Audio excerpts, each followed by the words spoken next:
Live from Alumni Hall at Loyalist College, here is your moderator for this evening's debate, Brittany Woodcock.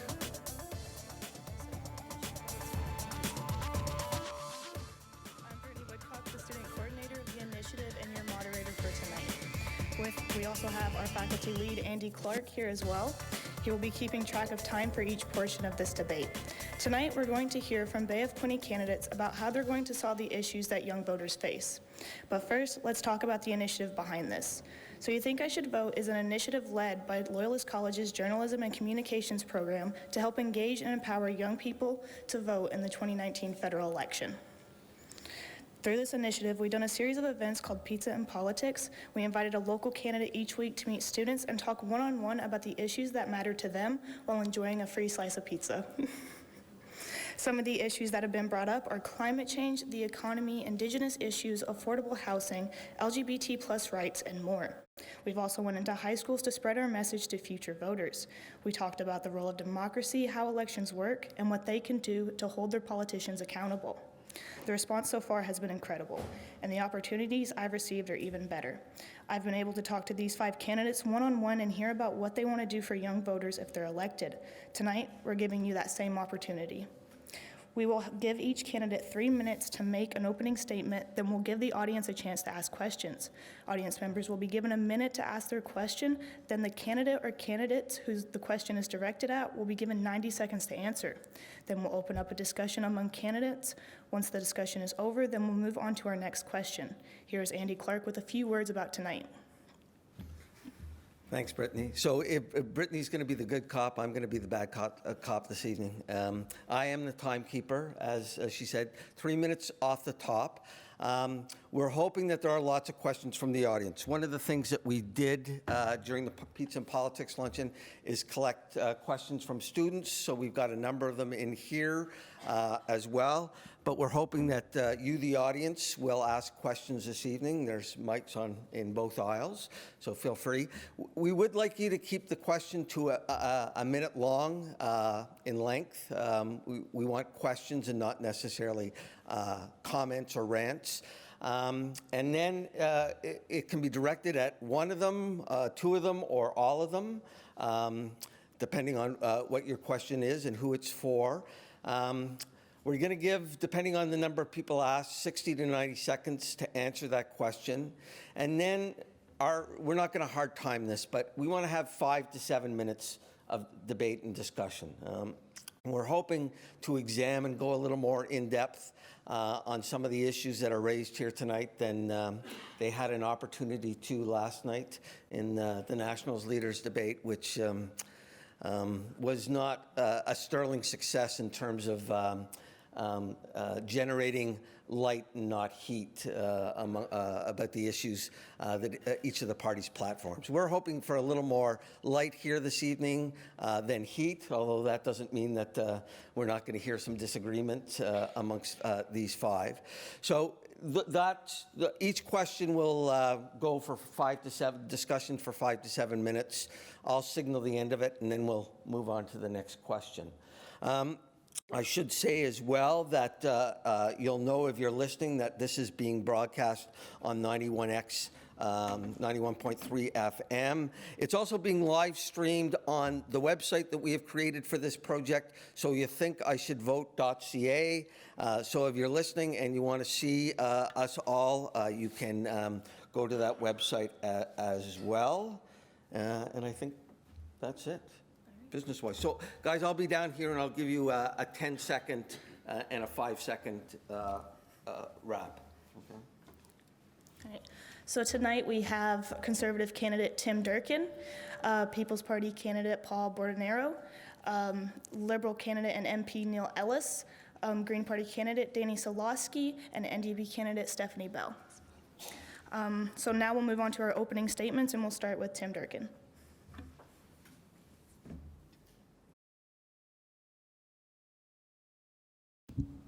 I wanted to say thank you guys very much for having me, for Brittany, for the invitation.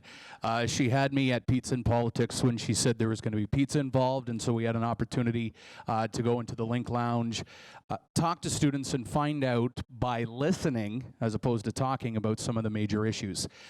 My name's Tim Durkin, and I live about 3 minutes away here from Loyalist College. And I went to Loyalist College and took the programs that a lot of these students are in this evening. At the time, it was called radio broadcasting and broadcast journalism.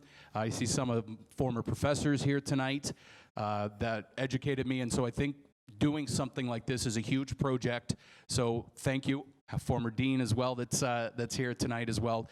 One of the great things about the Loyalist programs is the way they've integrated into the community, so I thank them for that.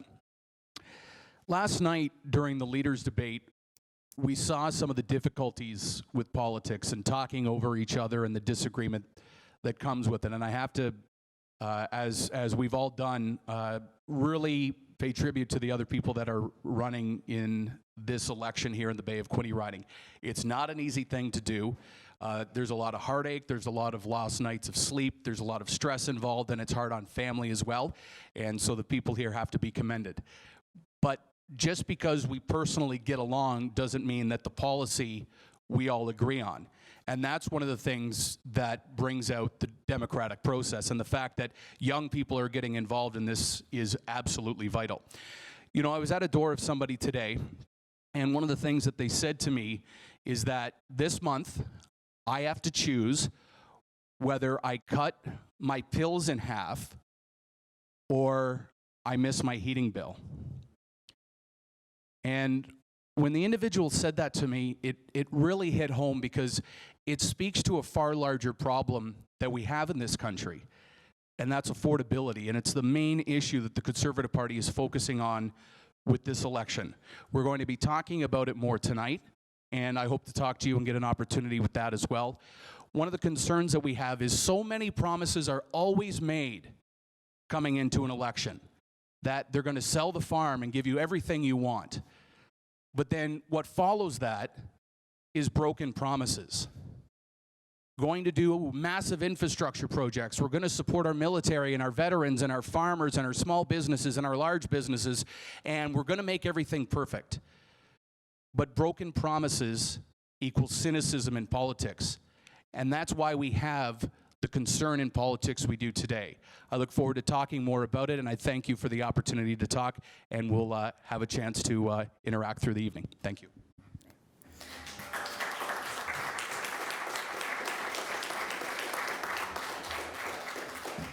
Next, we'll hear from Paul. Madam Chair, fellow candidates, ladies and gentlemen, my name is Paul Bordenaro. I am the Bay of Quinte candidate for the People's Party of Canada. I am 66 years old and reside in Caring Place. I am single with 2 sons and 10 grandchildren. I'm very proud, excited, and honored to be part of the fastest growing federal political party in the history of Canada, a country that has only been governed by 2 political parties in our 152 years. I feel that the last several governments in power have lost touch with ordinary, everyday Canadians. Our party leader, the Honourable Maxime Bernier, believes now is the time to do politics differently. The People's Party of Canada is built on a foundation of 4 core values. These form the basis for the PPC's policies, which will enable all Canadians an equal opportunity to succeed. The core values are personal responsibility, individual freedom, respect, and fairness. The PPC believes that government's role is to establish an economic environment of low taxes, efficient services, and responsible regulation, thus allowing the free market to build our economy. We believe that by treating all Canadians as truly equal, we can eliminate the cause of divisiveness that harms our national unity. The Conservatives and Liberals are globalists. We are nationalists. Our plan looks after all Canadians first, not the rest of the world. With a population of only 37 million, we only represent half of 1% of the world's population. Yet somehow our 2 main parties feel they can be the welfare state of the world. Our plan would eliminate unnecessary foreign aid and focus on emergency and humanitarian aid only. Our party wants to put immigration in line with our needs. The present immigration policies are costing taxpayers billions of dollars a year and lowering our standard of living and quality of life. We want immigration reform to improve our country, not destroy it. We want to strongly defend our traditions and values. The current federal parties continue to grow government taxes and regulations. We have a fair plan that will benefit all Canadians. We will completely abolish corporate welfare. We will reform income tax. All Canadians will have lower taxes. We will cancel the capital gains tax. Trudeau wants to expand this tax by imposing a capital gains tax on your principal residence. We will cancel the carbon tax. The Liberals and Conservatives are both on track not only to keep this tax or a form of it, but continue to increase it. The PPC cares about the environment, but do not feel that a carbon tax is as effective as good policy. Climate change is real, and we will address it with real solutions. The other parties talk about making life more affordable, yet fail to expose the actual damage that the carbon tax will have on all Canadians.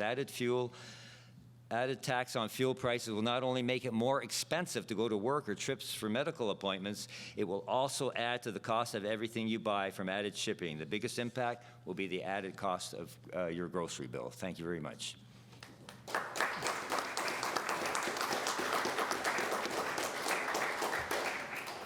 Now we will hear from Neil. Hi, I'm Neil Ellis, your local Liberal candidate. I'm married to my wife, Sue, a Loyalist graduate of 32 years. I have 3 children, Zachary, Madison, and Abby, who attends Loyalist and is doing her second half of her program in nursing at Brock University. I graduated from Carleton and McMaster University. I own 3 small businesses. My first role as political role was president of Student Council, and I tell you that was a task to keep students happy. My second role was 2-term mayor city of Belleville, and thirdly and finally, the first member of the Bay of Quinte MP. I'd like to thank everybody for 4 years of service, and I'd like to touch on some of the things that we did. One of the main things that really is in my heart was we've lifted over 825,000 people out of poverty, including 200,000 seniors, 300,000 children. And we did this with children with a Canadian Child Benefit, which is a tax-free amount, and each month there's $6.5 million comes into the riding to help parents raise their family. Just incredible, 300,000 children out of poverty. Now I'd like to touch on some of the things in our platform for students. In this platform, we're going to increase federal grants up to $1,200 grants. Another thing is 2 years interest-free grace period for your student loans, or till you start making $35,000 a year. In this platform also, if you get out of, and I know student loans take a while to pay off, some up to 5, 10, 15 years.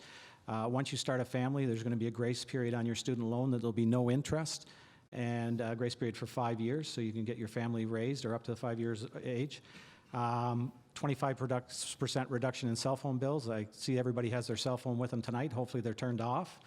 My daughter wanted to know if we had free data, but that's not coming. We'd also like to target 95% of Canadians' homes and businesses with high-speed internet by 2025. We have a first-time home buyers. I know a lot of you will be buying your houses hopefully sooner than later. There's up to a 10% mortgage-free that you don't pay till you sell your house, and this will lower your mortgage payment by about $225 a month. With the time I have left here, I just want to touch on what Tim said about promises. And there's an independent study that's been done. Our government right now in the last 4 years has committed or working on 93% of our provinces, or our promises. And it's the best government fulfilling promises in the last 30 years. I'd like to talk a little bit about the environment. 2 years or 4 years ago when we ran, the most important things was jobs and the economy. Right now we've created over 1 million jobs. This election, the 2 main things are climate change and healthcare. On our climate change, we're going to meet our Paris targets. We're phasing out coal. We're banning single-use plastics and microbeads. There's carbon pricing, which is anyone who filled out their taxes are going to, 8 out of 10 people get a rebate back. We're planting 2 million trees, and we're going net zero by 2050. Thank you.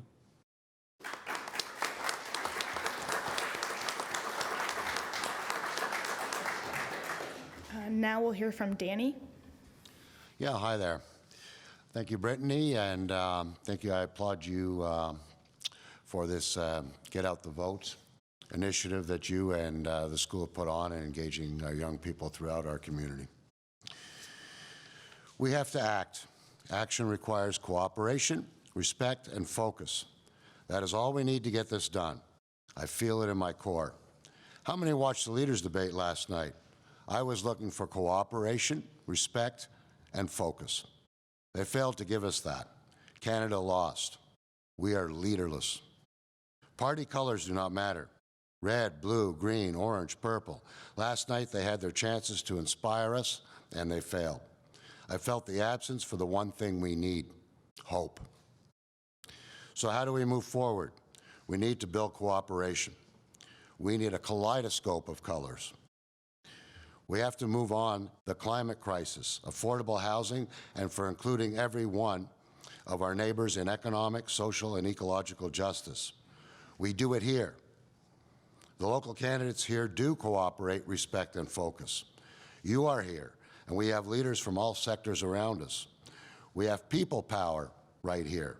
You inspire me and give me hope. Thank you all. Good things are lining up from the grassroots across the globe. Greta Thunberg is lining up people everywhere. Elizabeth Warren will be president next year, and the U.S. will engage. We are not alone. People power is rising up everywhere. So let's get our act together right here. Act locally, lead nationally, and inspire globally. Get together and start tackling the issues with solutions. Involve our local leaders. Involve all of us, young, old, every diverse segment among all our neighbors, across all 3 levels of government. Cut through the bureaucratic crap and act. Right here in the Bay of Quinte, how many electric vehicles do we need? How many solar panels? How many do we need to train to retrofit our buildings? Let's ensure everyone can access these with the financing assistance so nobody is left behind. Let's build affordable homes. How do we get this all produced? One of us is going to lose this election and have to go to Ottawa. That unlucky person is going to have to act as our liaison in the darkness there to get the factories, education, and infrastructure we will need. Their voice is going to need our voices to back him or her up. Our leaders have abandoned us, so let's abandon them. Let's change the rules of the game. To hell with Ottawa. Let's do it here. Let's take our democracy back. Let's inspire ourselves, let's restore our hope, and let's win this with a kaleidoscope of color. Thank you.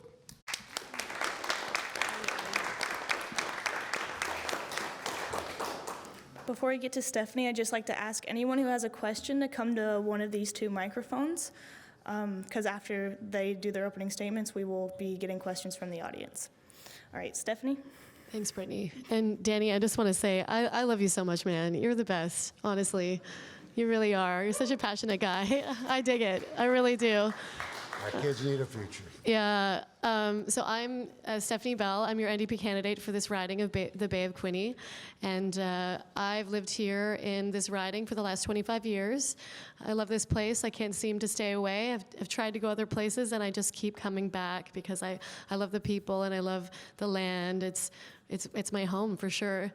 Right now I'm also working. I'm a working person. I work as a server. I work actually 3 different jobs. As a young person, it's kind of the situation in Prince Edward County where I live.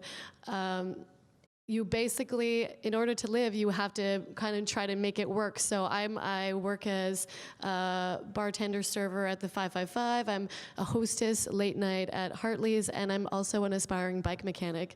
It's really great to get dirty. Actually, that's where I came from. I'm wearing a jersey right now. I rode here from the Bloomfield Bike Shop this afternoon because I thought it would be good to kind of keep my carbon footprint a little bit further down. So I don't normally wear a jersey to the debate, but I thought it would be a little bit of a extra something. I also ran for municipal council twice in Prince Edward County. I believe that municipal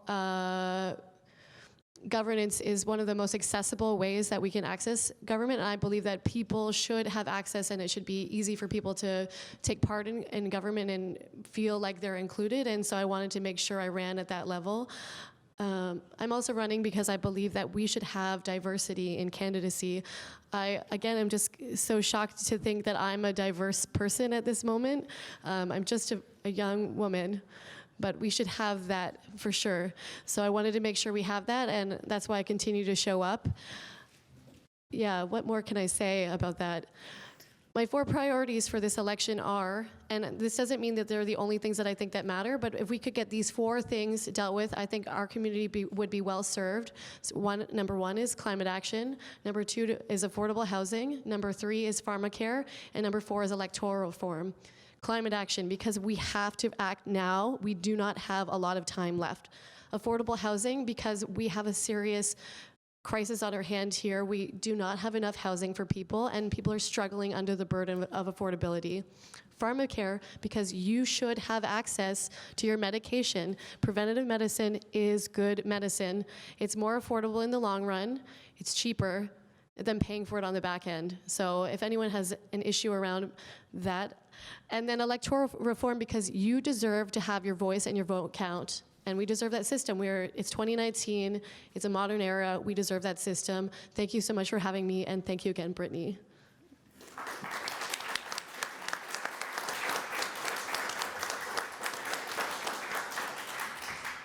So now we're going to take questions from some of our QNet News reporters. We're going to start with Thomas Goyer. Thank you, Brittany. The first question is for all the candidates. Climate change is a big issue with people my age. It's a big issue in the area. What my question is about hard answers to the question. In the spring, we had a debate on transit form here, basically what we could do to improve transit in the area. We discussed a lot of the problems and a lot of the solutions. I want to do a similar thing here with this question.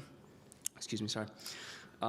So, how do you candidates think we can improve climate change in this area specifically? Anything we can do locally, not only as citizens, but as a community? Thank you. All right, we'll start with Tim. It's Thomas, right? Thank you for the question, Thomas. One of the things that we have a challenge with, and it's particularly prevalent with the fact that Canada is a very difficult country to commute in. This area, if someone lives in Cressy or Germans Landing or Consacon, if they're coming to CFB Trenton, coming to Loyalist, coming to the industrial park at Belleville, going to Sandbanks, there's a lot of travel involved. And one of the things is we're seeing that transition with vehicles. A number of years ago, they had gas guzzlers. Everything was a vehicle that just ate gas. And we're seeing the ability with vehicles to get better and better and more efficient fuel mileage. We also saw with the city of Belleville, we have a transit program that's got a green vehicle as well. It always is going to be a major problem in Canada, the two things that really eat up a lot of the carbon emissions, and that's going to be travel, and it's going to be heating your homes. And those two things cause the most pollution. So what we're doing as a party is we're going to offer green energy tax credits as far as making your house energy efficient. Because anytime you go into a house, you get a chance to see what the house is made up of, and they'll show you where a house is just not energy efficient, usually around windows or doors. So we're going to offer that. We also have a transit credit that we're going to be offering as well to have people choose public transit as opposed to vehicles. Thank you. Next, we'll hear from Paul. We do not take an alarmist approach to climate change. We believe climate change is real. Carbon tax really is not helping the situation at all. It's just this weird redistribution of money. I don't understand it. If somebody understands it, I don't get it. And even if we look at our leader, Trudeau, he's going around in a couple of jets. And when he's asked about that, he goes, well, the Liberal Party will just purchase some carbon credits. I don't think that's the approach we should take. That somebody can pay us off to pollute. That is not our way. Our way is actually, we adapt our policies from the indigenous approach, like to keep the air, the water, and the soil clean. We look at everything at once, not just concentrate everything on CO2 emissions. There's more to the environment than that. And we're starting to see the effects of plastic getting into our food supply, into our seafood. I cringe almost every time I eat seafood now. So I think with our non-alarmist approach, we can come up with sensible solutions. We don't have all the answers. I'm not going to stand up here and say we got all the answers. Well, we're going to go to the experts for the answers. We're going to see what the best methods are that they're being used in other parts of the world. Thank you. Right, Thomas, thanks for the question. And I don't know if you were around this community about 8 years ago when we had smog advisory days, the burning of coal plants, and the Liberal government provincial canceled that. And we haven't had a smog day in 8 years probably. So I know when I was mayor, I got calls from the paper and said, you know, what can you do about smog days? Well, there wasn't anything I could do personally, but thank God that we're not burning coal, and, you know, we're phasing out coal in the rest of Canada. We're funding transit. We've funded transit in Belleville and Quinte West and in the county, and I know the mayors are trying to do a transit hub for all 3 communities. Transit is expensive, so we're investing billions of dollars in transit. Get cars off the road basically in this community, walkable community, and it's about design. And I live in Ottawa, and I live in a walkable community, so I park my car, and for 2 weeks I don't see it. Here it's been poor planning, and communities have to plan better and put a house in a community and in a grocery store and a post office and everything close by, and I think that'll really help our environment here. We're also offering $40,000 interest-free loans for 10 years for renovation and housing for greening, free home inspections for greening also. So there's lots of tools in the toolbox.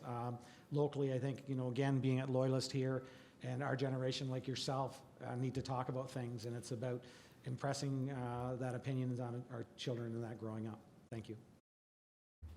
Before we hear from Danny, I'd like to ask everyone again, if you have any questions you'd like to ask the candidate, please stand at one of these microphones and we'll get to your question after this one. All right, so Danny, it's your turn. Good question, Thomas. No way I can cover this in the short time span. But what we need to do is we need to get every one of our households, all right? We got to get them into an electric vehicle. We've got to get every one of our households retrofitted onto solar panels, for example. Every one of them. How are we going to do that? Some people can't afford what it costs to get those things. We need somebody walking around with a clipboard and financing it for them. Interest-free loans, grants, assistance, loan guarantees, whatever it's going to take. We need to add up how many vehicles we're going to need, how many solar panels we're going to need. Then we need our Prime Minister to go and talk to our manufacturers, our industries, and start producing them. We've got to get this done. 60% by 2030 carbon reductions, 0 carbon emissions by 2050. We have to act on this. We've got to get going. We've got to start working on the supply so we can make this transition. And yes, I am an alarmist. Thank you. Now we'll hear from Stephanie. Hi, Thomas. Thank you for your question. So the NDP party has been very taken by this Green New Deal that was kind of being talked about down in the United States, especially by Alexandria Ocasio-Cortez and some other senators there. And we kind of reformatted it and called it the New Deal for People, NDP. So we believe that at this point we need to have a holistic approach to taking on climate change. So we believe that we have to build affordable, efficient housing, retrofit housing that already exists so that it's super efficient, that we're getting away from using fossil fuels at all costs, and actually immediately ending all subsidies to fossil fuels. So that's kind of on a more macro level, and it's a 100-page plan. You could go on there and look at just almost anything that you could think about, social justice, climate action, tied together, because they have to go together at this point. We have to include everyone at the table because it's going to affect people who are very, especially people who are of low income or who are in poverty the most. So we have to make sure we have those services in place so that when we put in place subsidies, removing those subsidies and changing our economy, that we're taking care of those people. On a local level, I've been saying I believe that it's really great to take part in education, so starting local campaigns. I have this plastic-free PEC water bottle right here. I really believe that that's a really good approach, starting little campaigns and continuing with that, and I also believe in just planting trees. I think that's super important. Thank you. Before we get to our next question, if the candidates want to debate the question amongst with each other, then this is your time. Ooh.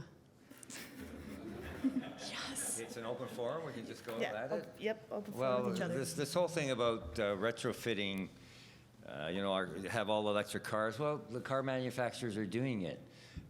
They're changing their business models. They know what's going on, but nobody's had the guts to. Our emissions have gone up. This is No, I agree, but you know true. what? You can't have all electric cars and all We've never electric done this furnaces at the same time. We don't have enough power. We're losing. Our emissions have gone up, Paul. Okay, well, how are we? That means it's not working. Okay. Whatever we've been doing is not working. How are you going to? We need to Where act. is the We clean need energy? to work. We need to take the trajectory and move it the other direction. Danny, you tell me, what are we going to do? Relying on the private sector to deal with this situation has not worked so far. in any way. We cannot rely on that in any way. We have to hold large polluters to account. And to continue to think that this thinking is accurate is such a fallacy. It's a lie. And don't Yes. believe it. We've had Yeah. decade after decade after decade. We've had 3 decades of being told that we're going to be in this situation. We keep kicking the can down the road, and it does not get done. Yeah. Now we've run out of time. Instead of the trajectory being like this, it's creeped up, and now it's like this. And now we're running out of power. They're going to close the nuclear power There's plant no in Pickering in 2024. running out of power. What's going to happen Actually, then? Ontario currently produces I more saw the power sun than it out can today. actually use and sells it to the United States for less than the cost that it makes. So like that cost to make it. So that's just a lie. Again, a lie. One of the things when we're looking at changing over to electric vehicles, and it's certainly the way things are transitioning, that this is something that is going to be a reality. Now, one of the things that's also going to need to be ramped up when we're doing this is actually the mining process, because the batteries in the vehicles, there are particular minerals that are in these batteries, and we have to ramp up production, because I think there's certain countries that have... No, that's actually not a good idea either. Currently, our Canadian corporations that do mining in other countries are terrible and do very bad things to people who are Indigenous, so it's also not a good idea. So how do we get the batteries then? How do we get the batteries if we don't mine the very minerals? super efficient, and we need to be good at mining in our own country possibly, but we need to... But the minerals aren't not, here. We need to throw a lot of money into research and development Exactly. on batteries. Batteries are the key. We need to be able to store energy, and we need to go beyond even batteries. Every one of us here, as I'm talking to you right now, I am expending energy. Where did I get that energy from? I'm storing it in myself from the meals I've eaten, right? So there's even biological storage. We need to fund our researchers. We've got the scientists and everything in the universities. We've got to give them the money and give them the tools and get the hell out of their way Yes. and let them improve on energy storage. That's the key. By the way, electric vehicles is not something of the future. Norway, more than 50% of all new cars sold there are electric. It's doable. All right, Danny, we'll move on to Paul. We'll move on to Paul. Yeah, I just want to say that in the last 4 years, the $80 billion that was wasted by Trudeau, with half of that, $40 billion, we could have retrofitted every furnace in Canada to electric. But then we didn't have the power for it. But the good news is with that other $40 billion he wasted, we could have built 4 nuclear plants. We could have been ahead of the game. We need money to do this. Where have you been for the last 60 years policies advocating against save this? money. I don't understand that, okay? You're 60 years old and you're complaining about a situation that you could have been dealing with for all this time. Where have you been advocating for this? I've been advocating never seen for 40 you before years. This moment. Government moves too slow. That's why I'm running. I move quick. All right, Neil, would you like to make a comment? I'm just enjoying watching this, so. I guess my comments, and again, before we go total electric vehicles, it's 2050. The technology's not there, and I think that you're right that we have to invest as much with universities and colleges like this for research. I know we're doing some research on cannabis and things here. There can be some homegrown ideas in the Bay of Quinte, and I know we have great students here and a great college. Thank you. All right, now we'll move on to our next question. All right, can I get your name? My name's Craig Jackman, and I'm on faculty here at Loyalist College. My question concerns the Phoenix pay system, which is the pay system that pays government employees and government contractors. It was set up under the previous Conservative government on a single bidder contract.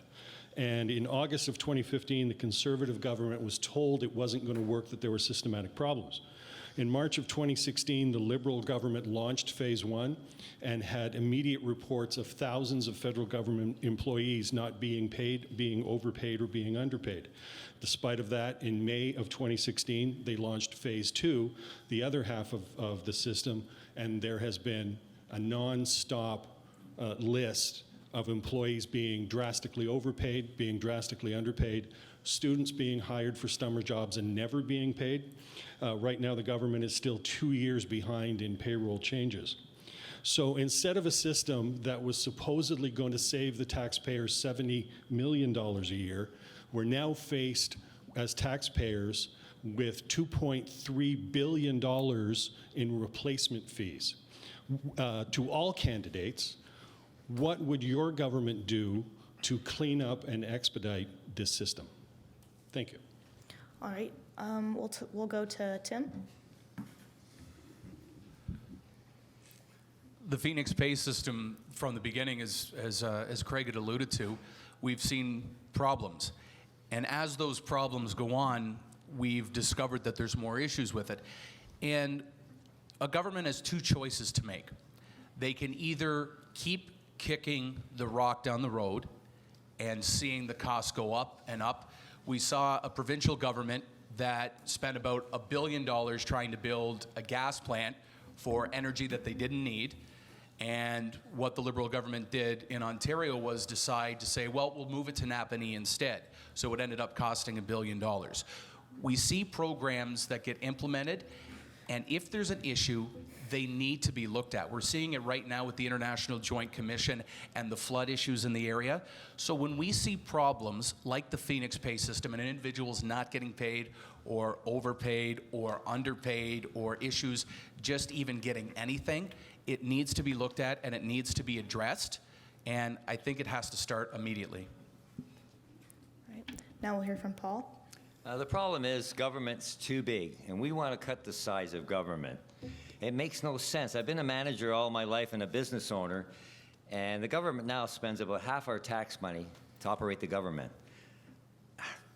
It would be impossible to run a business that way. That's not the formula. And we're probably spending at least 25% too much to operate this country. And that is the problem. It's so big, we can't even handle a bloody payroll. I used to do payroll, and it's very simple if you have systems in place. And obviously, they get so complicated with their systems, as we saw in Ontario when they were trying to do a system for e-health and blew $2 billion of our tax money there. There's too much money wasted in government, and we have to start cutting. And we're not saying we're going to fire a bunch of people. We would do it through attrition, through a slow process, the way we actually want to do it to get rid of supply management, for example, so everybody can have cheaper eggs and poultry and dairy as well. Thank you.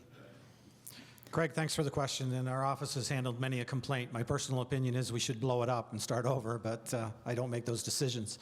I think in Australia it took over 7 years to get their Phoenix system up and running. I know the Conservatives initiated the system and laid off many of the clerks and payroll-ees that did the other work, so we're building it back up. I don't know, I hope it's 7 years, hope that they revamp it. We seem to solve 3 cases in our office, and then we have 5 more come back in. Myself, I was overpaid. We've straightened that out. That's but true. A lot of people have been underpaid too. So, that's the way it works. Thank you. Danny, we'll hear from you now. I believe IBM is the vendor behind the Phoenix pay system. They originally made a quote to deliver what was promised. They failed to do it. I don't know how much it cost originally. What was it, $200 million, something ridiculous, a lot of money. Now it's going to be another $2 billion or something like that to clean it up, and nothing has worked since day one. I am in the computer software and data business. What you got there with the Phoenix system is what I call spaghetti code. You cannot fix this. You got to scrap it, and you got to start over. Get a responsible vendor. If you fail to do that, then at least make IBM pay for not delivering for what they promised under contract. How are we contracting with these vendors if they don't deliver on what they promise? This is ridiculous. We're going on in a decade with this thing. This thing needs to be completely rebooted, start over, and get it done right. Don't make it do more than it can by tying everything into one system. Build systems that will work. Computers are stupid. They will do what you tell them to do. So get a responsible vendor and fix it. Thank you. All right, now we'll hear from Stephanie. Yeah, so to me, this speaks to me about workers' rights.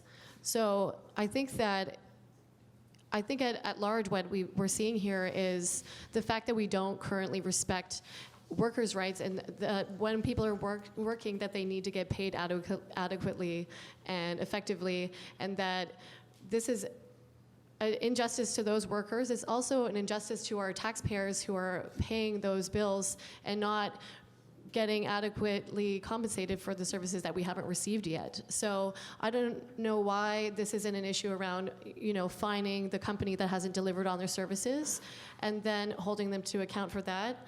it does say here that the Conservatives did begin this program, so I want to make sure that we're talking about who began the issue and then why that they chose a tender that didn't understand the technology that they were trying to deal with. But again, I think it just speaks to that, frankly, for the last couple decades, we have not respected workers' rights. We don't believe that workers have value, and that I think we need to get back to those values, that when people are working, they deserve to get adequately paid and on time, and that they shouldn't have to worry about getting a paycheck or not. Thank you. Now we'll move into the 5-minute debate. Again, we ask you guys not to talk over each other and listen. We'll start with Tim. I had an opportunity over the last few weeks to talk with some of the employees that work at one of the penitentiaries in the area. And one of the corrections officers, she said to me, you spend your day at times dealing with prisoners, and at times you could be dealing with a life and death situation, and then you go home and you wonder, do I have a paycheck? And there's a serious concern with that, because so many of us in this room, they did a study that said 50% of Canadian households right now are $200 or less away from not being able to pay their bills. And for a corrections worker or other federal employees, I mean, there's hundreds of thousands of them, to not have that consistency, that's a serious concern.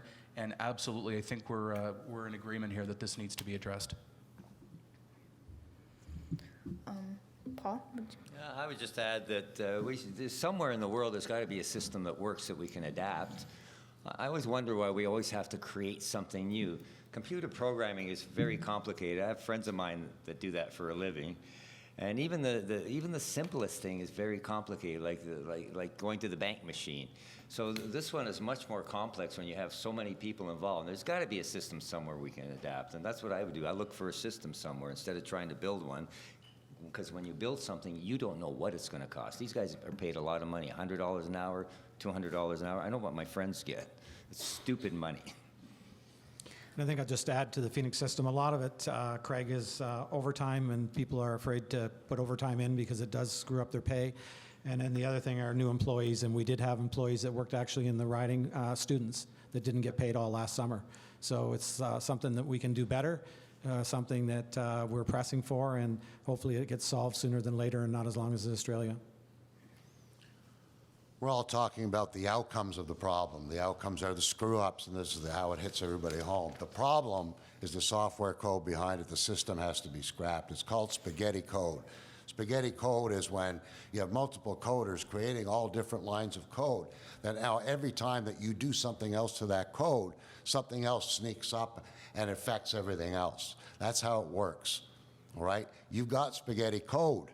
You got to take it out. You got to get rid of the entire system, okay? It's going to, even if you fix this element, it's going to now affect then something else, and these problems are going to continue. Your software is no good. Need new software, need new code, need new system. That's the answer to this. Throwing more money on it just creates more spaghetti on top of the spaghetti, as they call it. Thanks. Stephanie, would you like to make a comment? Yeah, I guess I just feel like the reality is that they need to come up with a system immediately for those people to be compensated. So if they have to go back to just having a regular pay system at this point, and that's not digital, if they can't figure out technology and figure out how to hire a company, a vendor like that, then they should go back to just a traditional kind of workplace by workplace compensation system, and they need to pay the workers. That's what they need to do. So they cannot continue in this way, and we should be holding them to account. This can't continue on. It's not okay for people to not get paid and not know if they can afford groceries or their rent. Not okay. All right, we'll move on to the next question. Can we just get your name, sir? Hi, good evening. My name is Peter Dudding, and I'm part-time faculty here at Loyalist. First of all, to the candidates, thanks for your service to democracy in Canada. Pleasure to see you all here this evening. My question is about post-secondary education in the 21st century, because again, amongst all those pressing problems, one of them is going to be having a well-educated, well-prepared population and workforce in a increasingly competitive environment. And I wonder, I know, Neil, you've spoken to the issue already, but I would address my question to all of the candidates in terms of how do you see the problem of post-secondary education, and particularly the costs related to it, and what's your party prepared to do in order to assist our students to get the kind of education we so desperately need them to have? All right, we'll start with Paul. When it comes to education, it's a shame that sometimes we could miss out on talent. Like Banting, when he developed the cure, or not the cure, but insulin to deal with diabetes. And I think that's a shame. And I really think that there should be at least put some program in place now, because it's hard right now to say, okay, free post-secondary education for everybody, but I think that should be the future. But in the interim, people that have really great marks, and if they can't afford to continue their education, the state should pay for them, should pay for their education. We shouldn't lose a valuable person that has a great brain on them. That's part of our system. It's part of Canada growing. And I think with the People's Party, when we cut out a lot of the money that's leaving the country and leaving our economy, we'll have more money in the country to deal with the problem. Okay, and I did address that question a little bit in my speech, and increased federal grants. Last election, we did increase federal grants. There's a lot of students that can't afford to go to school. Problem with free tuition, there's a lot of people that can't afford to go to school. So, the increase of maximum grants for people that are living on the verge of not being able to make it. The other thing is interest-free loans, or interest-free payments for 2 years. I mean, I know when I finished school, it took a little while to find a job, and I started my own business, but I mean, to get right out of school and make those payments are quite difficult. So I believe it's an upward amount too, that you have to be making $35,000. So there's a catch point after the 2 years too. If you don't make enough, that you'll still be able to have a grace period interest-free. And then in this platform, again, it's raising families. And I know my daughter is graduating this year from the Brock part of the nursing, and she has almost engaged, and I know she's going to want to start a family sooner than we did. That interest-free payment will, help on the 5 years to raise a family. Thank you. All right, now we'll hear from Danny. Raise the taxes on the 1%, tuition-free schools. Post-secondary education, if you're good enough to be accepted into a post-secondary program, you should be able to afford to go there. Our country benefits as you pick up that education. So your country should be able to afford to help you get through that. There's no reason people starting out their lives should be burdened with the ridiculous amount of debt that you now get by the time you finish school. The wealthy have benefited from your education, from our education, from the people we've educated. They've benefited from the roads, the infrastructure, everything else that we do together as a society. The wealthy can now afford to pay some back. It's ridiculous how much income disparity and all the rest of it we have right now. It's time for them to pay back, and one of the things that money we use is for paying for education. Thank you. Now we'll hear from Stephanie. Yeah, I'm actually somebody who's still paying back their student loan almost a decade later. So for me, it's very personal. I feel that issue because I know what it's like to have them send me some mail that says they want me to pay $350 a month and wonder, how the heck do you think I'm going to do that? So I think that if we want to invest in young people, if we want to invest in making sure that we can transition to this green economy that's so important that we've been talking about, is by making sure that people can go to school for free whenever they want at any time, young or old, and so that people can go and get retrained at any point whenever they need to, because regardless of your age, sometimes you just need to go get re-educated so that you can move forward in life. That's what we need. We need to be able to continue to have a workforce that is educated, and the NDP is totally for that. They would immediately end all interest on student loans if elected. Thank you. All right, now we'll hear from Tim. One of the things, my daughter just started daycare, and that's one of the things you start thinking about, is trying to put that squirreling away of money for the future and making sure that your children have that money put away. And with that, right now, my wife and I, we're having trouble, like many Canadians, paying the bills that are currently in front of us, let alone trying to save $20,000, $30,000, $40,000 for down the road. The focus has to be on making life more affordable. We're talking to people time and time again that they're getting by, but they're not getting ahead. Getting ahead isn't, taking trips around the world. Getting ahead may be your furnace breaks down and you try to do a repair, or there's something wrong with your car, or your child wants to do piano lessons or play hockey. It's about making life affordable, and we're going to do a universal tax credit. That's going to help you afford more things. It will benefit those making under $47,000 the most. Now we'll start our 5-minute debate. Who would like to start? Paul? Yeah, our party believes in equality and fairness. When I hear about this, so let's raise the rich, let's take another 1% from them. So when I kept hearing that, I did an analysis. We'll take more than 1%. Well, let me give you an analysis, and this is, I've done this. You take the money away from the 25 richest families in Canada. Take all their money away, not 1%, all of the riches, all their houses, their expensive cars, their gold, their jewelry. It would only cover 17% of our national debt, which costs us $54 million a day in interest alone. See, we have a plan. We need to shrink government. It's so obvious we need to do this. And, but, the major parties, they love what's happening. They've been in power for 152 years. They use your money to make you vote for them. They use your money. And so far, it's been working for 152 years. And they're happy when you come out and you demean our party leader by saying, he's a racist. He's not a racist. I met this man a few times. He's a good man. He was under the Harper government for 10 years. He was beat up for Scheer for the leadership. He basically got cheated out of that. All right, Danny? Income disparity has gone up. We all know it. It's obvious. Back when I was in, it's been a while now, I guess late 60s, early 70s, when I was in grade 7, 8, and 9, I remember being promised that the increase in technology and productivity would be, and result in 4-day work weeks and then 3-day work weeks, that the prosperity of it all would be shared by all of us. Well, this has not happened. As Stephanie can attest here, who's working 3 jobs right now. It's the opposite that's happening. All right? We need to move that needle.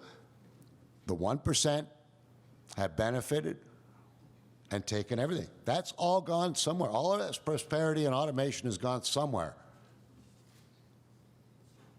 We've got to rebalance that, rejig it. We needed a fairer, more progressive tax system. These people have to pay their share, and we need those 4-day work weeks off. I want to collect on that promise, what I was promised back when I was in grade 7. Would anyone else like to make a comment? I mean, I think some of the promises of the past have led to a generation that has been a little bit confused about what is realistic. And so as a young person who grew up kind of coming into my working years when the recession was happening, I think that I in no way believe in those promises. And it's always funny as a young person, they try to tell us millennials that we're lazy or somehow, feel very righteous or something, but I find that so funny because I sit here and you're talking about I'm working 3 jobs, and I don't know anyone in Prince Edward County, a young person that's not working like that. So it's just this delusional thought that the past was so great and we got to get back to that. It's not true, and it definitely has not provided for me those realities. I'm not saying that the past was great. I'm saying that the promises of the past have not been delivered. Yeah, I think I guess it just harkens back to me like the 50s and this idea that we could have endless things, that we could buy all the things that we ever wanted, and that consumerism was going to just be an endless supply for us. And that is not the case. We have a finite planet. It's not working out. Yeah, there was something else I wanted to address over here, but it's left my mind now. I'm sorry. And I just wanted to make a couple of comments, Peter. It's about it's about investing in our students, but investing in our capital buildings. And the federal government has invested in Loyalist here through the cannabis program and through the nursing wing of rebuilding the nursing wing. The college is getting older, and the provincial government obviously has stopped their funding to fund schools for energy efficient and things like that, where the federal government has picked that up. So it's not only providing students a place, it's also providing a good building for students to learn in. Thank you. All right. That's the end of our 5-minute debate. We'll move on to our next question. What's your name? Student of Loyalist, but just kind of like a general question, I suppose. But for TV and internet, every single person that is living alone or potentially with somebody else has a cell phone for sure, and then internet's another one that kind of pops up, and those are expensive. And every single year it seems that cell phone bills are going higher and higher. And just doing some research, it doesn't seem like there's a lot to potentially like regulate that at all. Do your parties have anything in regards to internet cell phone bills or anything that can affect every single family? All right, we'll start with Neil. Okay, so I mentioned it's a quick answer, 25% reduction in cell phone bills. Part of the internet is building it out, so pricing-wise, there's nothing on that in the platform. We've invested in cell phone service too. Also, in the area, cell phones aren't the best as you get north of the 401. So the last budget, I believe we invested, along with the province and the municipalities, $72 million to have better cell phone and emergency cell phone service. Thank you. All right, we'll move on to Danny. Yeah, phone companies, I curse them all the time. TV, internet, I don't have TV anymore. I'm YouTube junkie. I can even go through the commercials, zip through them by watching the news. You know, after it happened, it takes it down to 22 minutes instead of 30 minutes of even my time.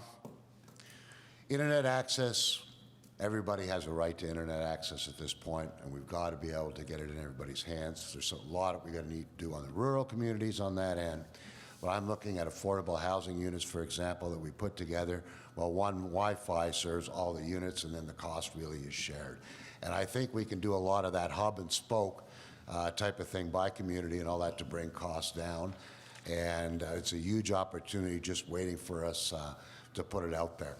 So I think we can go a long way there. This industry's matured. We can all now benefit from it. Thank you. Next, we'll hear from Stephanie. Yeah, I just wanted to be accurate here, so I looked it up. So our party's plan includes, so no more huge bills. We don't believe that you should have to pay an astronomical amount of money for your cell phone bill. We should be in alignment with other kind of developed countries and what they're paying.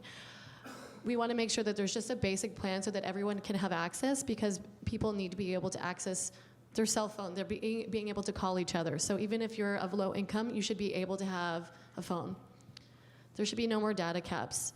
So yeah, there should be unlimited data at a reasonable cost, basically. You know, other countries have that, and very developed countries, and even I've been to Indonesia, Guatemala. You can go there and get a cell phone for very cheap, and you can get data for very cheap as well. It's really affordable. So I don't know why they have it and we don't, and that we want to have a telecom consumers bill of rights, because these are things that we all need to have, and they should be affordable for just a regular person. Thank you. All right, next we'll hear from Tim. When you allow 2 or 3 companies to kind of run amok, you end up with a country that has the highest cell phone bills in the world.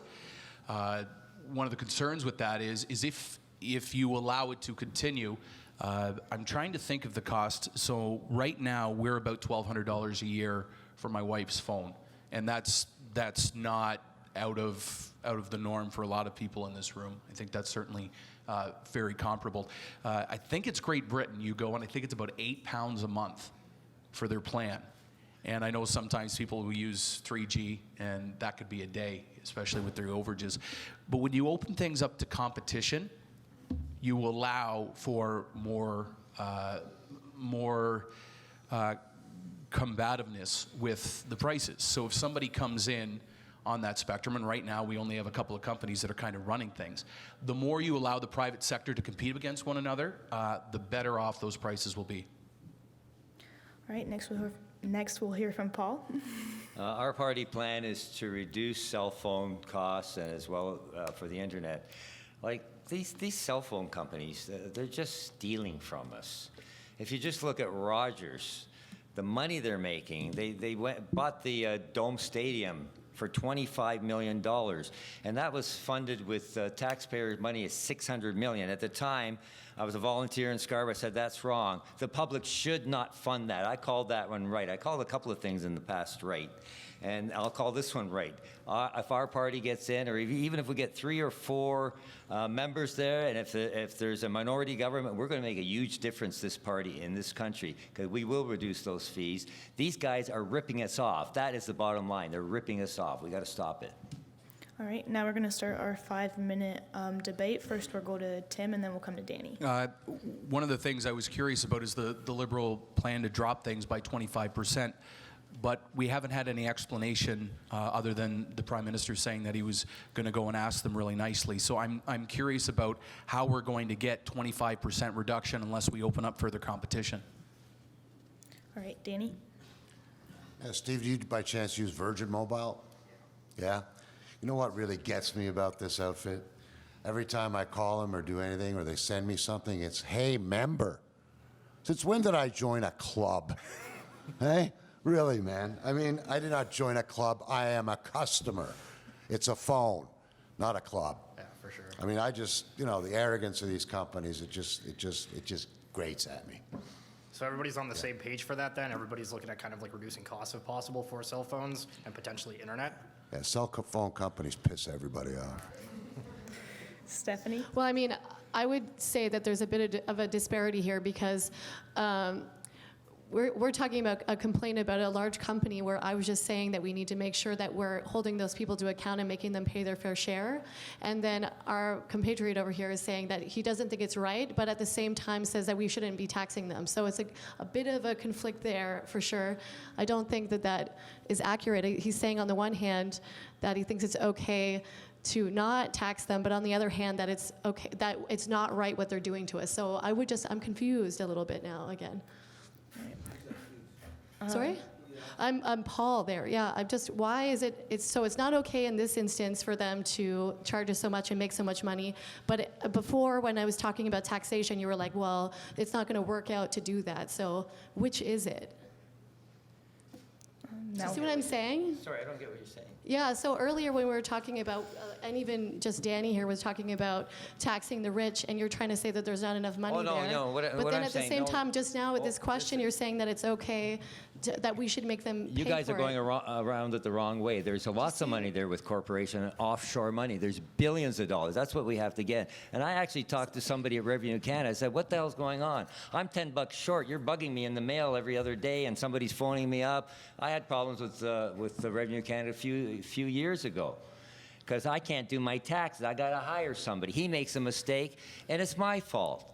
Well, did you sign that? Revenue Canada says, did you sign that form? Yes, I did. Well, it's your fault. It's your form. You signed it. But I don't understand it. That's why I hire somebody. So there's something wrong with this whole system. The People's Party wants to redo this whole government. It's just sickening. The wasted money, bad regulations. We want to cut regulation. We would make this a great country, and you'd have more money in your pocket, and the cost of living would be a lot cheaper for you. Neil, would you like to make a comment? And I guess it's back to Stephen. Yes, it is in our platform to reduce cell phone bills by 25%. So if elected, we will. Thank you. And it's through competition. Well, I'm just wondering, is it strictly to open the private sector, or are we going to go them? Because the Prime Minister said that he was going to work with the companies. Well, a company is not going to simply lower their prices because we write them a stern And he letter. said work with the companies, and if not, open up the market. Well, it needs to be opened up, absolutely. That's one thing we can agree on. All right, we'll move on to our next question. Can you just tell us your name, sir? Pardon me? Sorry? Will? So I'm here asking a question. It's on affordable housing and affordable rent. I'm here on behalf of a friend of mine who is a single mother. She's a recent graduate from one of the health programs here. She not only works that job, she also works 2 other jobs just to say that she's broke. And oftentimes she has to make some pretty tough choices which involve whether or not she's going to be able to afford to see her daughter or not. This question is to all parties. What are your intents on affecting that situation in the immediate term, the near term, and the long term in this riding? All right, first we'll hear from Danny. Awesome question, Will. Actually, it doesn't affect just young people, single mothers. It affects seniors. It affects a lot of people I know, all demographics, all age groups. We've got a lack of supply. I've got a plan that I'm working on with local councils throughout the riding with a target, one-bedroom units at $500 a month rent. Okay? Safe, affordable communities. Everybody has a right to a safe, comfortable home. That's a basic right. How can you go on or do anything with your life if you don't have a home? At $500 a month, I believe it can be done. I don't think our developers are going to do it because our developers are going to continue to build the custom high-end homes because there's more money in it. There's higher margins in it. Our councils have to play ball too because they only approve the things, the building that is on higher tax rolls and brings in more revenue.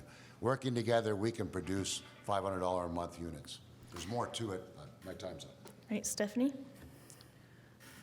I think the most important thing on a local level is to make sure, so the federal government funds the province properly, so through fair taxation and generating enough funds that we're properly disseminating money to the province, because through that, then they can disseminate it to the municipalities who are starved for cash right now, especially rurally, and they need the money in order to build affordable housing. They have all these plans, they'll have committees, they have all kinds of groups that get together and talk about it, but because they lack the funds, they just can't do those projects that they desperately need, they know they need to do.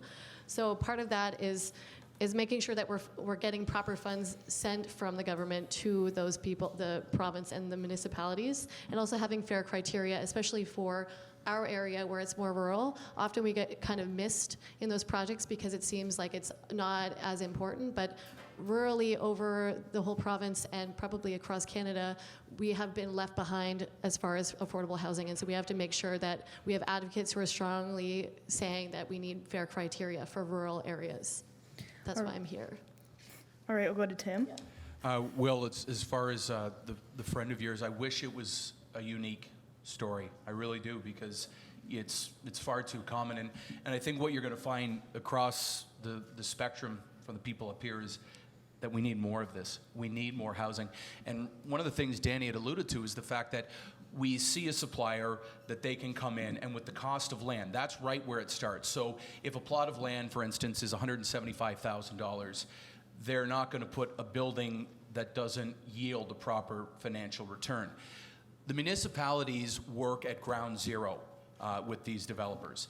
They only get about 5% of the taxation to work with. So when we're talking about the federal government's role in this, it's about finding the municipalities that are going to, I guess to use a term, play ball with the builders, because as those municipalities see it, it's going to turn jobs, it's going to bring more people to a riding, and if you can build a sixplex as opposed to a high-end home, you're going to have more people in the riding, more people to work in that area. All right, we'll move on to Paul. Governments work too slow. This has been an issue for 40 years. How do I know that? I wrote a report on housing and affordable housing and homelessness 40 years ago. I had the Minister of Housing for Canada at a public meeting I had, and a bunch of other government people, and it's been the same thing. Government here works too slow. In Quinte West, the municipality bought the College Street Public School. It'll be 2 years this January, and it's still sitting there. They gave the demolition permit, but they work way too slow. Now, again, this is such a perfect example, and it's not the only example of issues that resurface election after election. I feel like going like this to some people and say, wake up, wake up. Don't you remember the last election? Don't you remember about the deficit then? Don't you remember about our debt before? Don't you remember about affordability? Please, everybody, remember. All right, now we'll go to Neil Ellis. And you had a short, medium, Will, and a long term, and I appreciate the question. How did this happen? On the short term, basically, the federal government got out of housing in the 90s, and no government has really invested till our government did, and we've invested $5.2 million in the riding. Is that enough? No, it's not enough. In the long term, we do have to invest more. Long term, our housing strategy calls for to cut homelessness in half, I believe, by 2030, and build a million affordable houses by the year 2030. Is that enough? Still not enough. We're best in buildings and housing. We unfortunately have a lot to catch up on due to the fact that there just hasn't been any units built. The private sector is partnering with us. They are geared, not geared to income places, but reduced rent. So market value rent would be for one bedroom around $990. They rent for around $600.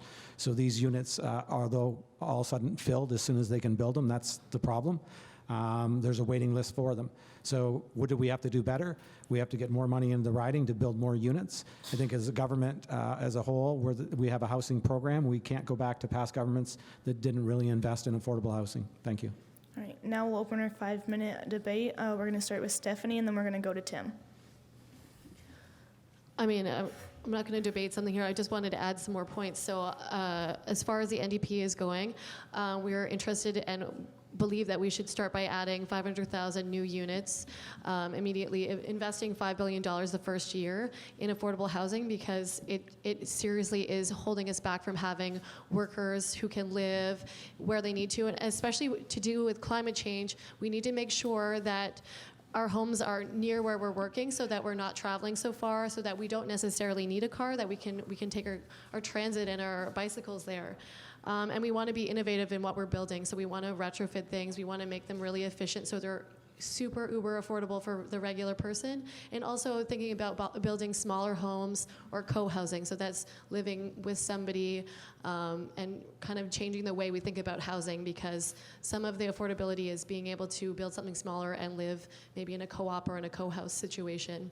Those are some of the other things that the NDP are interested in. Thanks. All right, now we'll go to Tim. One of the things Stephanie alluded to was that they want to build 500,000 more homes. And that's certainly an admirable thing, because my assumption is that we all believe that the supply is the issue. Now, one of the concerns that we have is the rollout of getting it done. And where the concern starts is the low number of skilled trades that we have in this country. The fact is right now, one of the reasons the housing prices continue to go up is that there's a supply and demand issue with the builders. Now, of course, it would be easy to say we want to get more skilled trade workers, and then, of course, we want to build more houses, and those are noble things. The concern we also have is making sure that we're bringing people in with that skilled trade ability, so that we can get them to work. I know I've talked to a few homeowners that have said, I'm just trying to get a contractor to build my house or renovate my house, and just the wait time is there. So I think a lot of it has to go back to the education and implementation of hiring more skilled workers too. Yeah, this is about, Tim, pretty well on the right track here. This is about some cooperation here, okay? Neil here, federal government, offers to invest more money. We got to get the province to pony up some money for this too. We need our municipal governments here to permit these things and not be in the way of that. Okay? We've got to set up trade people coming right out of school. You've got trade people coming right out of school. My son is one. Electricians, plumbers, and all these guys, set them up as their own independent contractors and give them all the work they need. Some people working for these developers, builders who are just after the money, will quit and work on their own jobs, and we'll give them all the work they need. In terms of locations, right downtown in Belleville here, for example, what about that old arena? Can we retrofit that and make that into a bunch of one-bedroom units? What about all those vacant upper floors in all the downtown buildings? Let's retrofit that and make that into it. Let's build communities where everybody knows each other's names and it's safe, and they can become co-ops. So after 20, 25 years of paying the government back for the cost of building it, you actually even end up owning it, and you run your own government, your own community. It can work. We need to do it. $500 a month rent. Now we'll go to Paul. The realities are we're all going to go home tonight because we have homes. This is an issue that needs immediate attention. Today on the Lauren Brooker show, I gave a challenge to the listeners. I said, if you have a room in your house, rent it out to somebody. I rent out rooms in my house. I have a high-end house, sorry, I can't talk about this, and I rent rooms out for $400 a month. I knew of a family with 8 children. Their children were separated from them because they couldn't find a house big enough. I was able to buy them a house that they rent from me below market rent. I haven't raised their rent in 3 years. We all have to do our part now. We can't wait for the government to catch up to these people. They're unfortunate people. My girlfriend, she's on ODSP. She pays market rent, and she can't survive. She can't pay her bills. She can't eat, and I have to help her. All And I right. just wanted to say quickly before we finish off, Prince Edward County has a unique problem. Of course, a lot of these are regional issues. Wellington, every other house is an Airbnb, and not everyone's going to be as noble as offering $400 a month. I commend you for that. But if people have the opportunity to make money, they're going to make money. And when you have a tourism industry like Prince Edward County does, every other house is an Airbnb, so there's going to be some trickiness with those laws as well. My units are essentially sort of government-owned, with ultimate ownership going to the people who are actually renting them. They're called co-op units. They sort of end up becoming into a condominium type deal where everybody gets a say on how the whole unit and all that is structured. So everybody has a say, and that makes everybody actually have the pride of ownership, and you can actually create a sense of community so that when you go to work in the morning or go to wherever you're going, people know your name and they say, you know, good morning, Danny. Hi, Danny. Have a great day, Danny. You get a better life that way, too. There's quality as well involved in this. Thanks. Neil, would you like to make a comment before we end the debate? And I'd just like to add, it's about municipalities and changing their zoning, and Danny was right. Some municipalities won't let you build tiny homes. They won't let you make a basement apartment. I know some of it's fire code, but some of it's due to municipality and planning. So if we want to make more people and condense our population into a smaller growth area, we have to have better planning from the province and municipalities to allow that. Thank you. All right. So we'll move on to our next question. Can you just tell us your name and your program? Hi, my name's Taylor Elliott. I'm in the Social Service Worker Program. What I'd like to know is what your actual plan is regarding mental health in the area and nationally. It's all great to hear everyone talking about it again and people are hearing and knowing it's an issue, but all I see is talk, and it's more important to get like psychiatrists there, because I waited like 6 months because I wasn't in crisis. It seems the only thing getting implemented is crisis, where we don't have actual long-term care to help people after, like, yeah, you're on your feet again, but how are you going to get that next step? All right, we'll start with Stephanie. Hi, Taylor. Thank you for asking this question. I was actually riding my bike, not here, but to work this morning, thinking about these issues. Because I think one of the systemic things about our society is that we don't value dealing with our mental health. And it's such a key part of having a healthy society, even though we don't recognize it on a regular basis.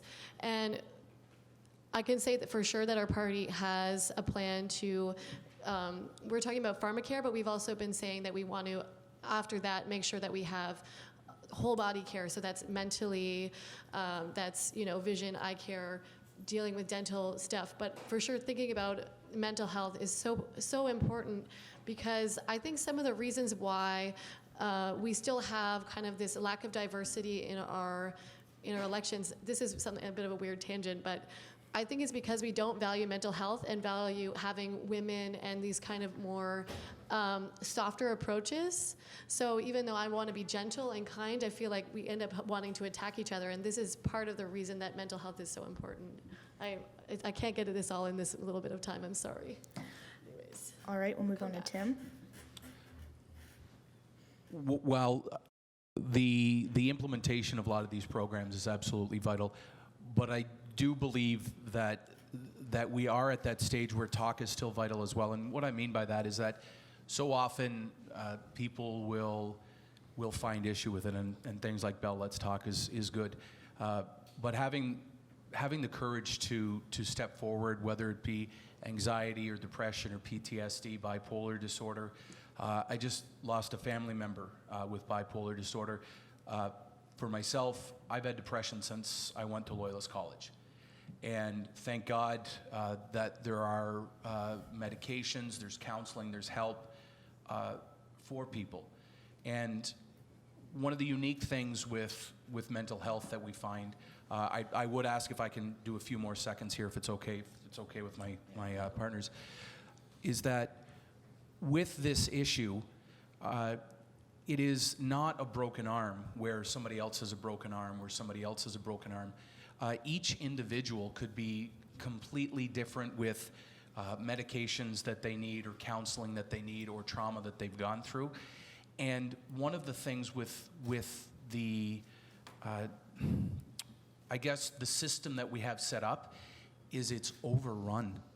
A colleague of mine, he lost his son, and he said just to go find someone to talk to, it was this runaround game where he got sent to a hospital, then he got sent to a counselor, and then a private counselor, and then, well, this person's $250 an hour.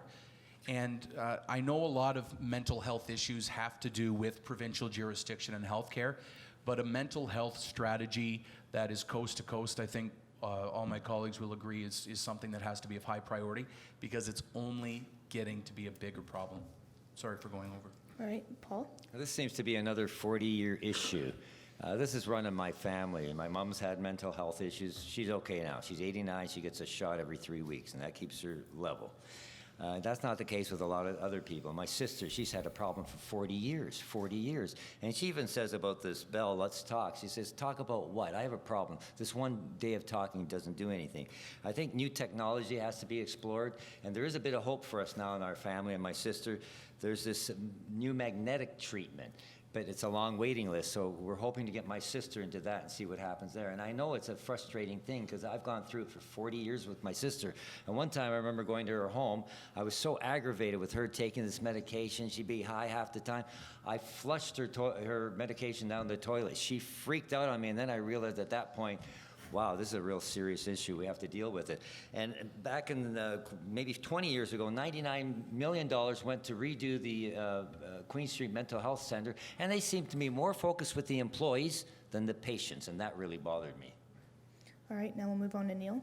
Taylor, thanks for your question. And I read a lot, and I do forget things, but I believe it was 2 out of 10 youth suffer from mental health, in that range, if I'm right. And so you can imagine, I have adult children or children, and so if you have 10 friends over, 2 of them possibly are suffering. We are starting a universal pharmacare, but in order to have pharmacare, you have to have family doctors and mental health specialists, so it's kind of this catch-22 situation. So we are going to enshrine it, and this is in our platform, that everybody's entitled to a family doctor and mental health specialty.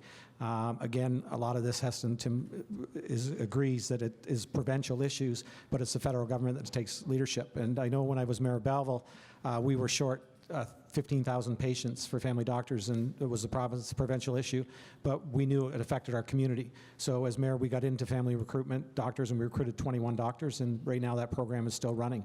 So it's about all levels of government getting together, but having it enshrined in our policy that we're going to get into doctor recruitment and mental health specialties, it's a long time coming. Thank you. Now we'll hear from Danny. I like what I'm hearing on this completely. I'm just going to add one thing. Stephanie might want to have time, and I'll give you the rest of my time. On this issue, just when you design it all, let's bring the specialist in there so it's designed right, okay? Because I know I'm not an expert on the field, okay? I'm not an expert in a lot of fields, but I know that we have experts to draw on, and that's how we get it done. I love what I'm hearing on this. Thank you. All right, we'll start our 5-minute debate. Does anybody want to start? We'll start with Tim. One of the things Neil pointed on is the fact that municipalities have gotten into doctor recruitment, and it's so difficult as a municipality, because right now we're seeing every single dollar that a municipality has is getting stretched. I know we have Councillor Terry Cassidy here from Quinte West, and there are so many hands out for these dollars. There's 4.3 million Canadians that don't have a family doctor. My wife and daughter just got back a family doctor a few weeks ago, and these things sound good. Everybody gets a doctor, everybody gets access to mental health, but it's how you implement the program. I mean, it's always easy to say we want to give everybody $1 million to start school. It's the implementation of the promises that we're talking about. This is an extremely difficult, complex system that we're talking about. One of the things that never gets talked about is general practitioners and doctors getting treated as small businesses. And as a small business, the taxes on doctors are through the roof. And one of the things we want to look at for physicians and small businesses is income splitting. And what that does is if we're going to recruit doctors from big cities to come to smaller towns and to encourage their partner to come here as well, they need to have a job. And if they don't have a job, the income splitting, as they're treated as small businesses, allows them to be in a different tax bracket. Doctors already don't start work till they're 30, and they don't have pensions. Yes, they get paid well. Nobody's arguing that. But the doctor and the happiness of the doctor is absolutely vital to this whole situation and making sure that they want to come to an area. And I applaud municipalities for fighting for that, but we need to make sure that doctors are at the front and center of this whole discussion. Stephanie, would you like to make a comment? Yeah, so what I was trying to say there, I guess I've been thinking a lot about the patriarchal system and some of that, and it's a bit of a weird tangent. I don't know if it's actually all that helpful, other than I feel like our lack of emotional intelligence, our feeling that that matters, has led to us having the system and society that we currently have. And so the more that we continue to not identify with what our minds are doing, how we think, the more we're going to continue to have the same systems. So in order to change the way we do what we do in society, we need to have mental and emotional understanding. And I think making it more accessible and affordable for people doesn't have to be that complicated. And also there is some kind of science and data out there that it is possible to have a counselor that's not necessarily like a professional on the same level as, say, a psychologist or a psychotherapist, but that you could just meet up with somebody that is what they call it, just like a counselor. And there was somebody in the public that just offers that service. Is a little bit cheaper, and they sometimes have the same amount of benefit as if you see a psychologist or a psychotherapist. So we can be very progressive and think outside the box and deliver these services in a cheaper manner that's more approachable to just the regular public. And I think we need to think in those terms. Okay? Yeah, anyways. That's Would anyone else like to make a comment before we close the debate? Yeah, I just wanted to add that, we really have to search the world. We Google things all the time. We really have to search the world to see if there's new technology or any new treatment that we can adapt here. I just think of this mayor in some area north of us somewhere. He had stage 4 cancer. I remember reading this 2 or 3 years ago. And then he went to Mexico, was it? He went to Germany to get treatment, and he's okay now. So there are technologies and other methods that work elsewhere. We have to adapt them to our society the best we can and as soon as we can. Would Neil and Danny like to make a comment before we close? And I think that, again, we seem to be all on the same page here, and it makes our community better. And I think that, if any of us are successful, that we'll lobby for this. I mean, it does affect our community, and it affects my family and affects your family. Danny? Completely agree. All right. All right, we'll move on to our next question. I'm fortunate to work in this wonderful college. And before I ask my question, I just want to say to the 5 of you, this is my 3rd All Candidates debate. And I want to congratulate the 5 of you for the respectfulness and the quality of the debate that you've brought to all of those settings. And I think it's really helpful to voters. So thank you very much to all 5 of you for putting your names forward, being part of this whole process. My question is about post-secondary infrastructure, and you've mentioned, Tim, around skills, trades. Neil, you referenced the wonderful health science wing that we have upstairs for nursing. Many of the hopes and dreams in your platforms talk about having graduates to be able to enable new technology or to make things happen in the community. And so I would like to know specifically in each one of your platforms, how are you addressing the post-secondary infrastructure deficit that exists across the country so that our students have the appropriate equipment and facilities to train and learn in? All right, we'll start back with Tim. Thank you, Doctor. And what I would say right off the hop is that the Link Lounge, which is just at the end of this building, was something that the Conservative government invested heavily in. And the specifics of the brick and mortar of infrastructure, the issues that we're seeing with post-secondary institutions and the concerns there is the same issues that we're seeing with water and wastewater and roads and brick. Belleville alone has $1 billion worth of infrastructure. And when you have that many hands out, it makes it very difficult. This government had talked about investing into infrastructure. And we need to get that infrastructure from the government into people's hands.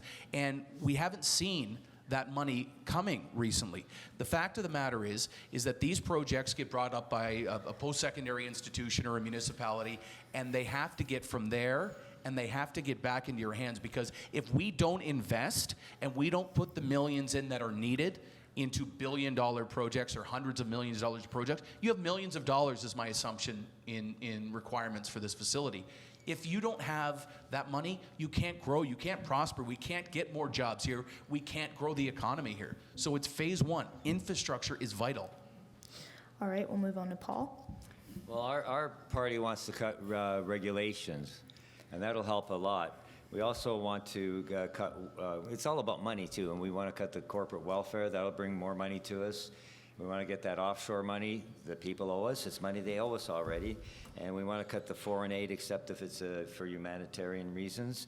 And with that money, we can invest it. And we have to invest it in our education. Because without it, we can't have a decent economy. We can't have the students get the proper training they need. They need the tools. They need the financing. They need the new technology to get ahead. We need it as a country to be able to survive, and it'll just boost our economy. So we really can't lose investing in education. It's very important. All right, we'll move on to Neil. And again, thank you for the question. And it's again an honor to be here. And I think we've had about 13 debates, or we've had 10 already. So we're winding it down. I think we have 3 more left. So usually Loyalist is the last debate. It's unfortunate it's not the last debate. It'd be nice. The best one, definitely the best one. But as you're well aware, we've invested in the college over the past years.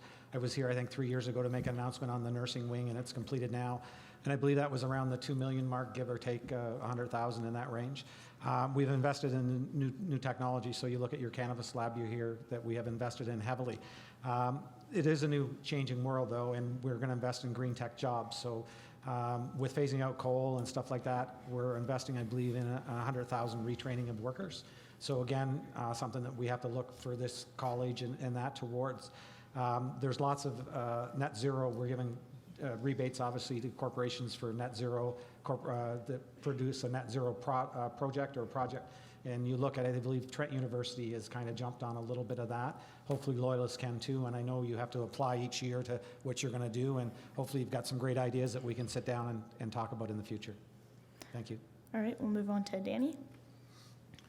My understanding is if we have a shortage of health service and medical workers and providers, then we've got to invest in our schools to actually get people trained in those fields. I know that there's a large rural need for starters, as well as in a lot of urban centers. So if we have that problem of a shortage of these people, then we should invest into getting those people trained. That just makes common sense. Obviously, again, intergovernment level cooperation is there, and that's what we need, and we do it. It's about funding, right? Thanks. All right, Stephanie? Yeah, I was looking to try to have something very specific for you, but I don't have that, and I don't like to tell people that I have something that is not true.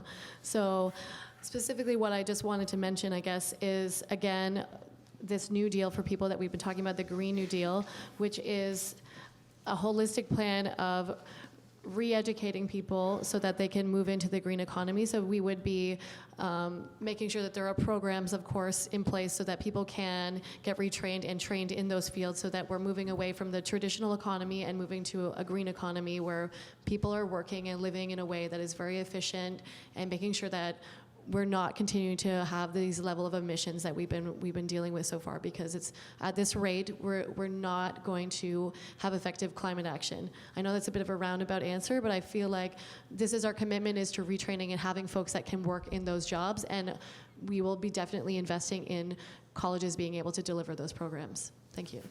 President Vaughn, did you get the answer you were looking for? Sort of. I'd just like to ask, if it's not on your platform, can we get a guarantee that you would advocate for it on behalf of colleges, and in particular Loyalist College? You'll start, Tim. Infrastructure funding is in our platform, and you bet it. for Institute? infrastructure, absolutely. And yes, we will do everything we can to make it happen. Paul? I don't see it in our policy, but our whole policy is about fairness and people of Canada. So I'm sure it's going to be one of ours. Well, I'll tell you, we're allowed to speak our own minds, and I would make sure we implement it. I come from a family of teachers. My sister was a teacher. My dad was a teacher. He was at the beginning of George Brown College at the first meetings from before it was a provincial institute of trade, and then it became a college. So I love education. My dad said I should have taken more courses, but I didn't. He passed away, the poor guy. Smart man. And so, yes, it's in our platform. And I just wanted to make another comment. I think we also got into energy retrofits that was canceled by the province. And so that was in our last budget to come back and tuck in where the province canceled it. So for windows and HVACs and things like that. So that was in budget 2019 and will continue. Thank you. Does the college want the funding? Yes. My job then is to go out and get it for you.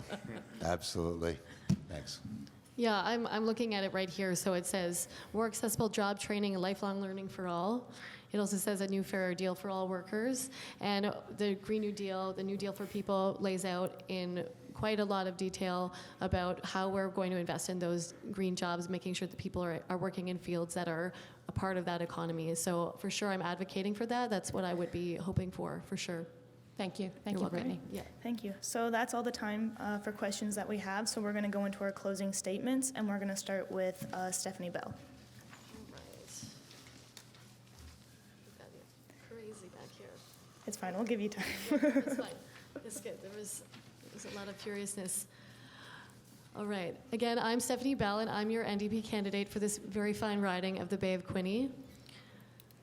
Again, I want to say I'm here because I believe that we should have representation that is diverse, that represents all of us, and that is, diverse in age, gender, socioeconomic background, so that they understand the situations that all of us are living on a daily basis. They should know what it feels like to be dealing with affordable housing and not being able to pay for rent or food. I think that understanding that daily struggle is something that I'm still living, and for me, that's why I'm here. I want to make sure that we have voices like that. So again, sometimes I'm not sure if I can afford food or rent. This last week, I was still struggling to pay my water bill, and so it's just something that I'm living on a daily basis. And I'm here because I believe that the NDP have always been advocates for workers' rights, affordability, and health care, which are things that we desperately need. They're not just people, they're not just a party, they're actually just people like you and me, and they care about other people. Me too, I care a lot, that's why I'm here. I'm talking about caring and wanting to have compassion for other people. And for me at this time, that number one priority is still gonna be climate change, climate action. So I just wanna say again how much we have to tie that in with social justice issues, because they cannot go separately, they have to go together, and I think we'll be great advocates for that. Thank you for having me. Now we'll hear.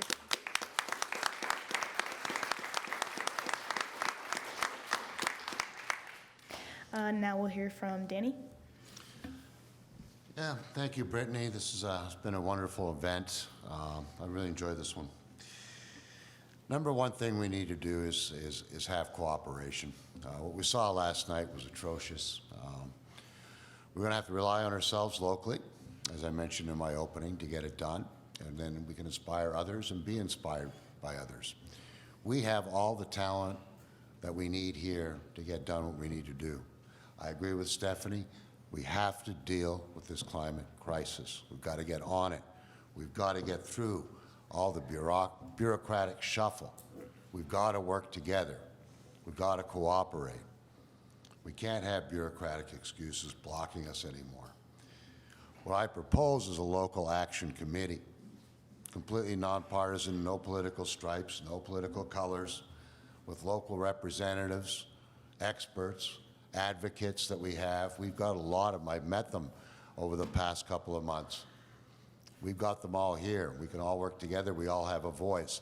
What I would like to see in these action committee meetings is that we have a banner that we take to them all. We move it around the riding, but we take it to them all. And it would have 5 lines in it. First line, cooperation, respect, focus. Second line, 60% by 2030, 0% by 2050, $500 a month, and the last one in bold, get it done. Thank you.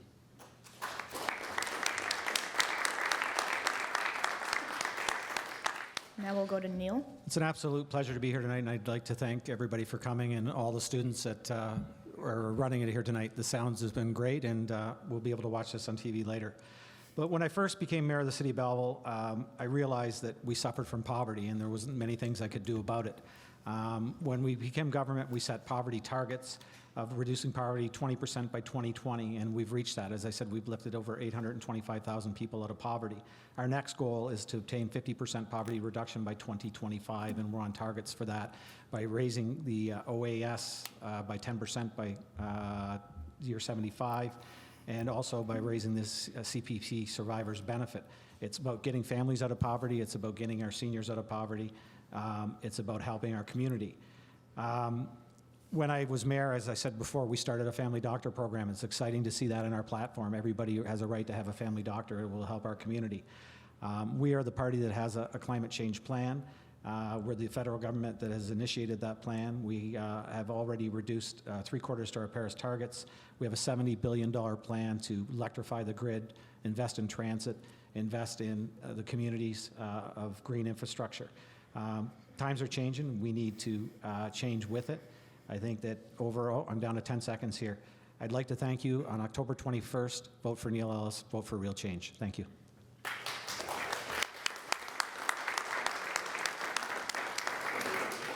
Now we'll go to Paul. We have been mismanaged for years. Many of the same issues seem to follow each election, like the cost of living, affordable housing, the deficit, and our ballooning debt. We must look to the past for answers. The growth of Canada after World War II was propelled by immigration that worked. We had less taxes, less people to draw those taxes from, yet the frugal politicians of the day built highways, bridges, public schools, the community colleges were created and built. Subways were built and expanded. Nuclear plants and hospitals for all our needs were built. All this was done and very little manageable debt was created. Politicians used to be more creative. If money from the Treasury was not available, they would look to other sources. For example, build trade offices in other countries and promote our products on the world stage. Some analysts say immigration should presently be $400,000 a year. The PPC strongly disagrees. The number of unemployed in Ontario alone is 450,000. Our infrastructure is overburdened. Hospital wait times are too long. Getting a family doctor is difficult. Affordable housing is almost non-existent. We need some relief, and that's our reasoning to lower immigration. We plan to balance the budget in 2 years and pay down our debt. We were promised that the budget would be balanced in 2019. It was not. Instead, $80 billion was added to our debt, and I thought I had a minute and a half, but I only have a minute. Thank you very much.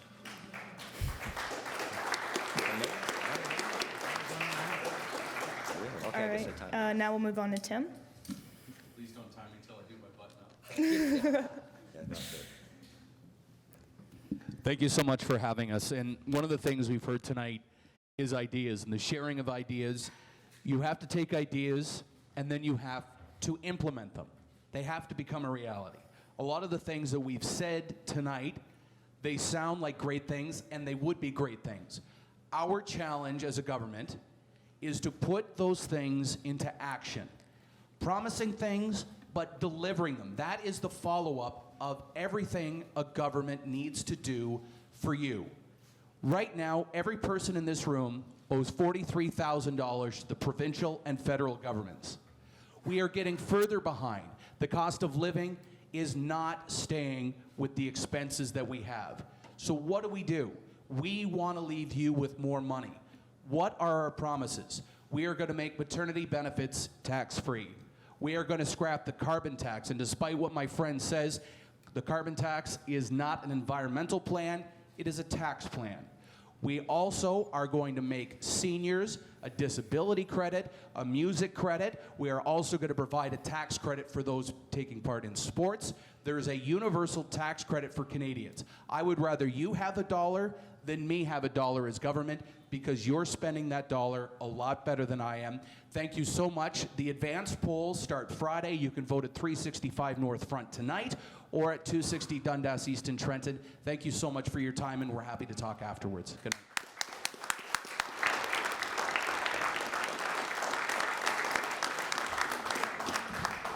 Thank you. Before we enter debate, I'd like to thank everyone who made tonight possible. Thank you to Paul Papadopoulos, Ben Forgy, and Claude Garapi, and the film and TV students for live streaming our event for students who can't be here today. Thank you to Craig Jackman and the radio students for broadcasting our debate through 91X. Thank you to Loyalist College for helping us with the debate and giving us a place to do this. Thank you to our candidates for taking time out of their schedule to come and be here tonight. And thank you so much for being involved with this initiative.